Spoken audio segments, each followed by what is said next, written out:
ஐ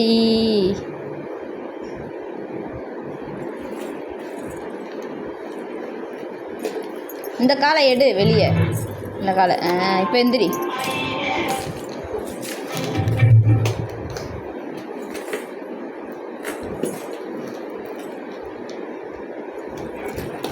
ஏன் பிள்ளைய தூக்கி விடல?